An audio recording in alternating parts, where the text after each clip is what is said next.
What's up, Indianapolis? Welcome to Community Calls with Indy Fitness Mag, where we sit down with local health and fitness leaders to learn about how people and organizations are improving our community's health in order to achieve our L2F mission. Just a few short years ago, Indianapolis was ranked dead last as the unhealthiest major city in America. So we created Indy Fitness Mag to build a community dedicated to helping our city go L2F, last to first in the city health rankings. Today, in our first community call, it's only fitting that we have a guest who is leading the charge in a major way.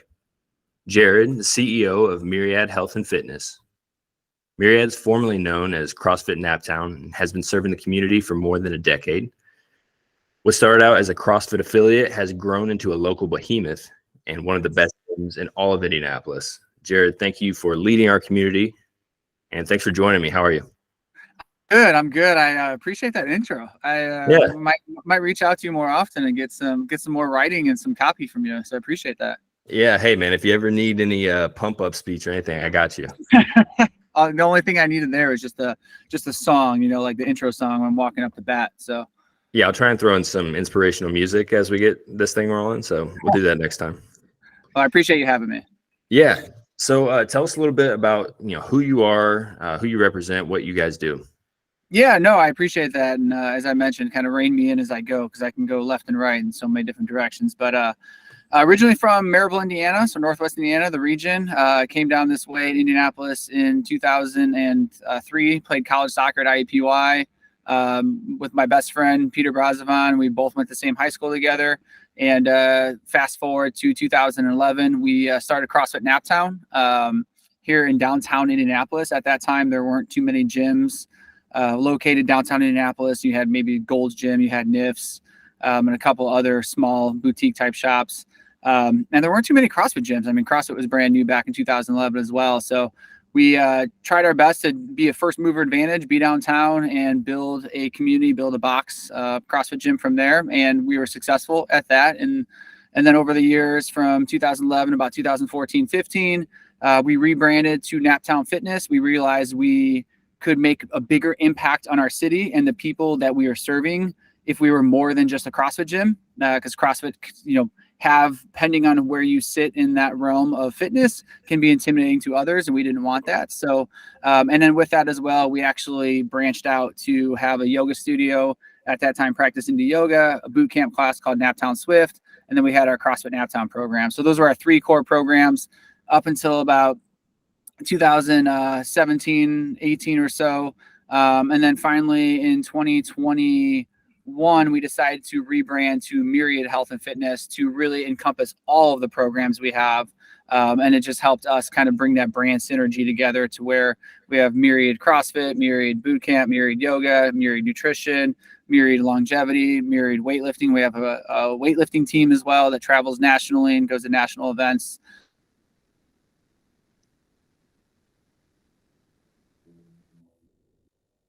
To the potential situations that others may have. And we're very cognizant not to say like problems people may have, but whatever it is people are seeking, we have a solution for that, or at least we hope to believe that we do for those in our Indianapolis community. Wonderful. I saw the longevity. This is just more of a selfish question. What's that?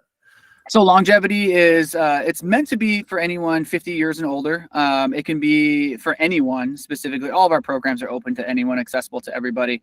But it's Monday, Wednesdays, and Fridays, and it's a 10 a.m. class, 10 to 10:45.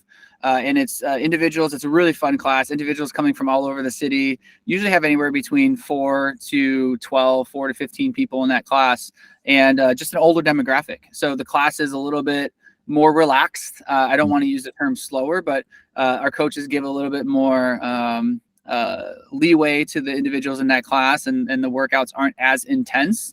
It just really helps to speak to our one of our uniques is coaching across all generations. So whether it's kids 2, 3, 4 years old, all the way up to, I believe our oldest member is 78, Jill runs circles around people, and it's just hilarious. Watching her in the longevity class and her community vibe is just amazing. Nice work, Jill.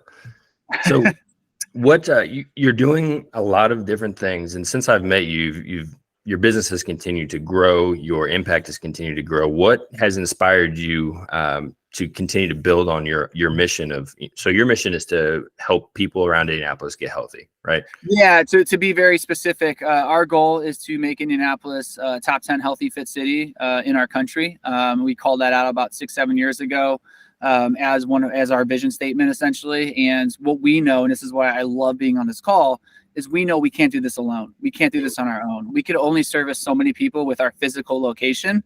One of our goals in the future, and many other businesses done this successful, we haven't really dove into this yet, is to allow for a little bit more of a remote opportunity, whether it be remote programming, remote coaching, so we can access and reach more people. But right now we are a physical location downtown, and you can only service so many people in a physical space.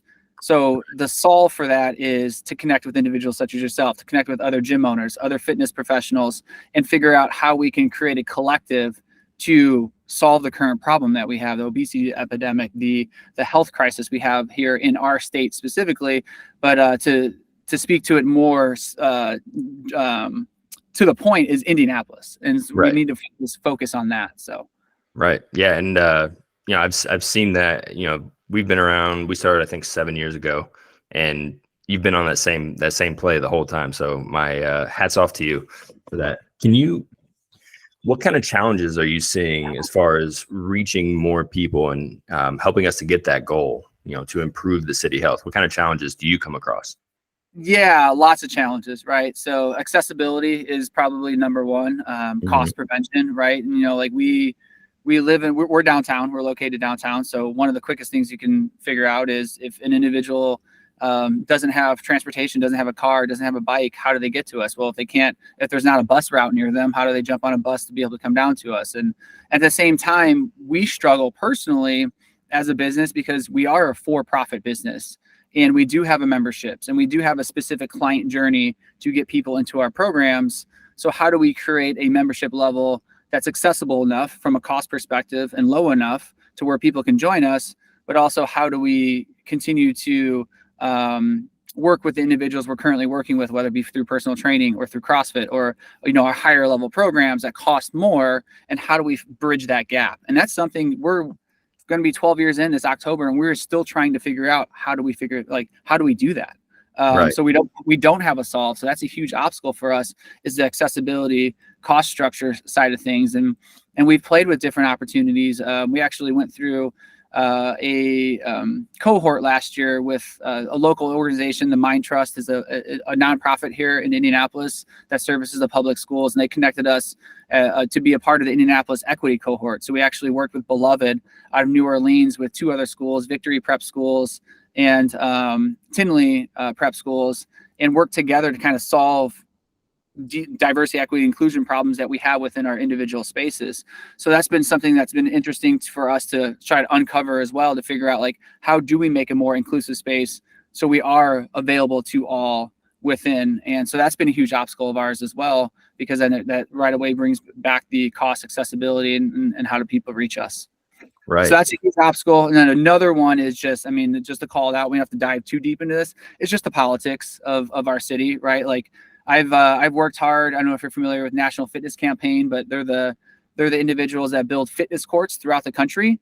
And I worked hard a couple of years ago to try to get to the city to see if we can get a couple of fitness courts. Essentially what they do is they take a tennis court or a basketball court that's not being used anymore, and they build it into a fitness court so people can have access to fitness anywhere in the public.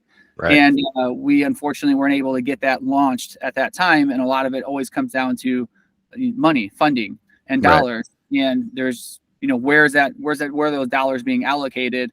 And are we really, putting our money where our mouth is, in a sense of we know we have an issue here, but yet we're not doing anything about it. So that's some of my personal opinions in there as well, of where we stand with some of the obstacles we have in really actually making Indianapolis a healthy and fit city.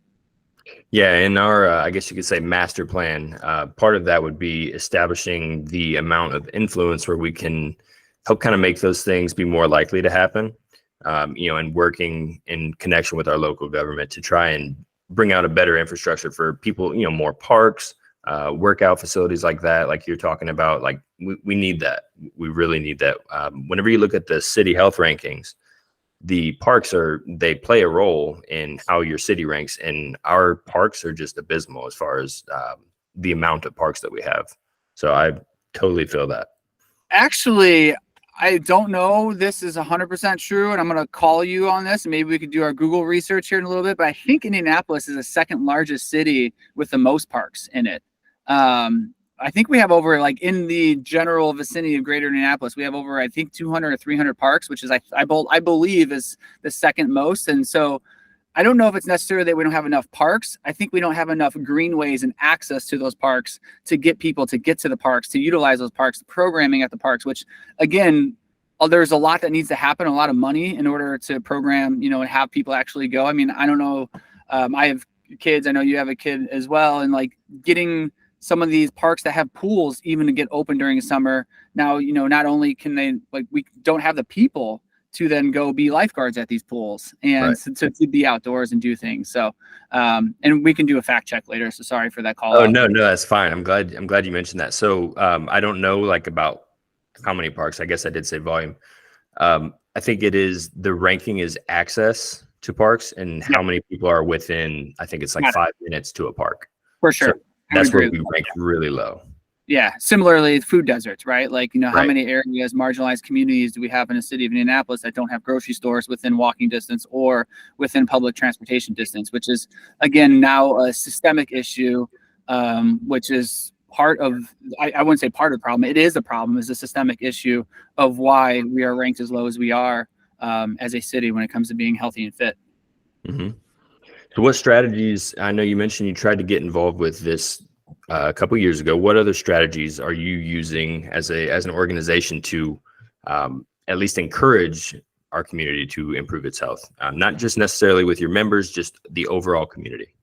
Yeah, one of my biggest goals, and we were here and had a relationship pre-pandemic, and the pandemic, certainly within our physical location, messed some things up. We had to close down a location that was in our Monon location. And so we really, after the pandemic, stayed hyper-focused downtown. But one of my dreams is to partner up with an organization such as IU Health or another medical facility here in Indianapolis, to where we have the structure, we have the system set up within our gym at Myriad to onboard individuals who need us the most. And that's on individuals who, have chronic illnesses of some sort, whether, it's whatever sickness it is they have, or if they're diabetic or whatever the case may be, those who need fitness, need nutrition counseling, need to have a community, need to be accountable. We have that system. So I would love to be able to partner with somebody to where they go to a doctor says, hey, like, you really need to start doing X, Y, Z, sleeping better, eating better, moving more, focusing on your mental health as well. And then recommend them to us, and then we could take them into our one-on-one foundations, which then just slowly onboard them into our system, and then they become a part of our community, and then it becomes a lifestyle for them, because that's ultimately what this is all about, is a lifestyle change. And it's getting people to understand, build the momentum, the confidence in themselves, to change just a couple small, tiny little habits in their life to then value the importance of, sleep, nutrition, and movement. And once they start building those habits and start, working those muscles, proverbial muscles as well as real muscles, that's when things start to change a little bit there. But until we can start getting those individuals who really need us the most, the confidence to walk into the door and the prescriptions, so to speak, to walk into the door, like, it's going to be hard to do so. Yeah. So looking into the future, what are some of Myriad's goals for the further improvement of our city as far as health goes? So, I mean, the short term right now is we're really focused on getting moved across the street from where we're currently at, our current location. So we're moving to the Stutz project, if you're familiar. So the Stutz is becoming this big, giant epicenter of just like culture, community, social. And so we're going to finally be more than just a destination location of our physical space. And now we're going to be within this ecosystem, which we're really excited about. So our hopes is within that foot traffic, people will become curious and see us, running around the Stutz building, doing workouts within the community as well, which is something that we've always done. And we have 2 free community workouts we do weekly, whether it be through our Myriad yoga program or through our fitness program. Our Move Sundays, we have classes at 8 a.m. that are open to the community. So just kind of giving back in that realm, but really focusing on just getting ourselves in front of as many people and breaking down the barrier of fitness is intimidating, which it can be, and it is for a lot of people. But our goal and our mission is, our current mission is to not make it intimidating for people, to get more people into the doors to find this lifestyle. Yeah, I love that. So real quick before I move on, where can people find more information about the free classes? Great question. Probably just go to myriadfit.com. So MYRIADFIT.com. And there's a schedule on there. You can click on a schedule and then you can go see our 2 free classes are on Sundays. So the yoga one Sunday evenings and the fitness one is Sunday mornings at 8 a.m. That's awesome. Okay. So my last question for you is, there's probably going to be some people around here that listen to this show that might want to get involved with you, or might have a connection that you could use. So what is something that Myriad could use as far as what do you need to get closer to your goals of making the city healthier? Honestly, it's a great question. And the way I'll answer that is we have struggled since our rebrand. One lesson I learned was don't rebrand in the middle of a pandemic, because you can get lost within the world of social media and the internet. A lot of people don't realize that Myriad Health and Fitness is Naptown Fitness. Naptown Fitness is CrossFit Naptown, is Practice Indy Yoga. We've been here for 12 years. This October 8th is going to be our 12th year. So we've been committed to this city and this community for a long time, and we're going to continue to be. Nothing has changed except for our name and a couple color schemes. Outside of that, it's the same people that are really wanting to change this community for the better. So just pushing that out there so people realize it's the same people that are wanting to do the same thing, which is make Indianapolis a healthy, fit city here. Top 10 healthy, fit city here in our country. Awesome. Jared, thank you so much for spending some time with me. I love watching what you're doing. You're making a huge impact. So I'm glad we were able to start the community calls off with you. Yeah, I appreciate that. I honestly didn't know I was the first one. So thanks for doing that. I appreciate it. Yep, you bet. All right, man. Thank you so much. Everybody, thanks for listening. If you found any value in this, we ask that you please share it with your friends, family, anyone else concerned. If you would like to reach out to Jared, where can they find you? Yeah, so 2 things. Instagram, Byczko, JABYCZKO is my personal Instagram. Otherwise, you can find me on the Myriad Fit, MYRIADFIT, at Myriad Fit, or we have Myriad Yoga as well on Instagram. We're on Facebook, Instagram, all the social channels. You can also just straight up just shoot me an email, jared@myriadfit.com. And I love connecting with people and building relationships. Great. Hey, thanks, man. Thank you for all you do. Appreciate your time. Thank you. All right, stop recording.